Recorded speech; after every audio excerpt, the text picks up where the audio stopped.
Let's get back into the chat here. Zach, I'll send you to have the people answer the question. How confident are you that Joe Alt is the best offensive lineman in the draft on a 1 through 10 scale? What are the people saying so far on Facebook, YouTube, and Twitch?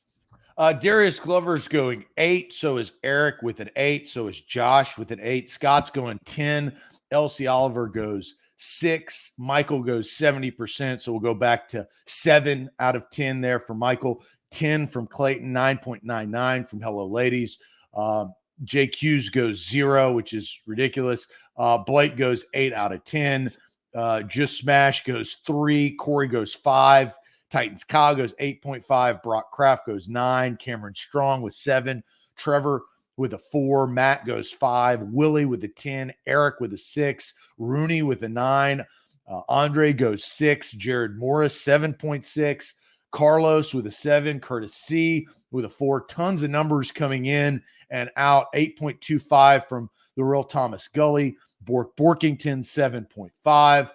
Lee G-Man agrees with Mike March. 7 thinks Fashanu would be better long-term, so higher ceiling there in his opinion.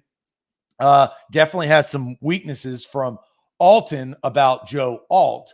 Michael Kinley goes 10. James Welsh goes 8.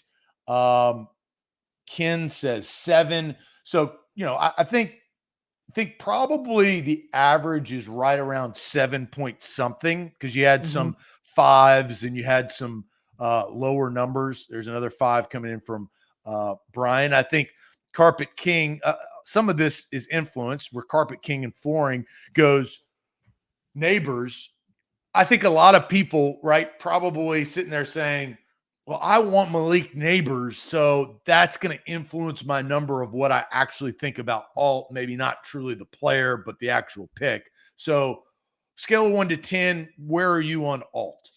Yeah, on being the best offensive lineman in this draft. I think there's some really good ones. I think a lot of it is preference. We've talked about left and right. Alt could play both left and right. I think Fashanu could play both left or right. Latham has been his entire college career in the right side. Then you've got some guys later on in this draft that could be mid to late first round picks that have such high upsides of Amarius Mims out of Georgia, Tyler Guyton out of Oklahoma, who might have the highest athletic score, but they don't have the experience or the true tape to really say, I can justify a top 10 to 15 pick on this player. But they could end up being a steal. So I think Joe Alt is the best offensive lineman in the draft, but my confidence is a little lower.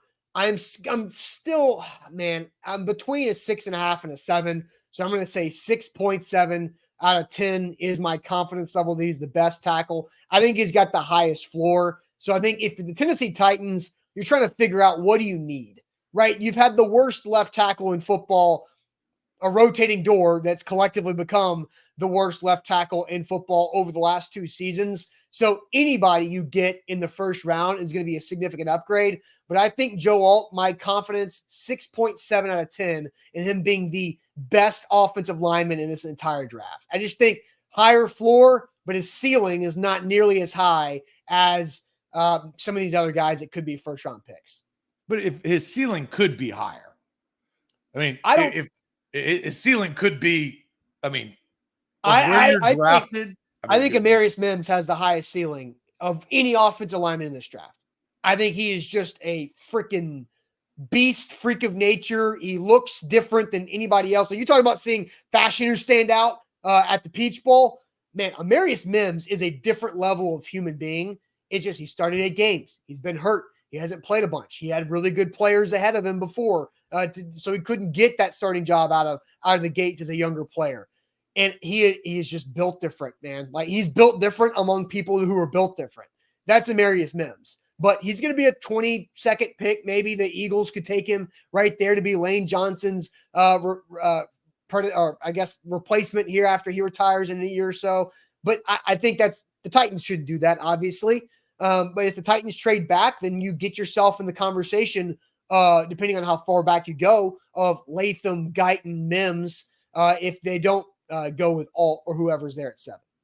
So I'm high on Alt, always have been, probably Yeah. always will be. I'm going to die on the Alt hill. I'm a hard 9. We all know what a Oh. hard 9 is. Hard 9. You got to leave room for error, right? Because that does happen in the draft. I'm not naive to say that, but I'm a hard 9 on Joe Alt. I think he has all of the tools, all the ability. He gives you that stabilizing position that I think teams are looking for. That's why, you maneuver through the course of the last couple of months leading up to the draft of like, where are guys slotted? How do they do in their pro day? How do they do at the combine? All of that together. And I think Joe Alt checks those boxes. That's why I desperately think the Tennessee Titans should, if able, draft Joe Alt at 7 overall. I think that would make perfect sense. I think it would be a great way to set a tone of a draft. And they've done all of the other things surrounding Joe Alt this offseason to level up from a bad football team to try to get to a better football team. So I'm at a hard 9 for Joe Alt.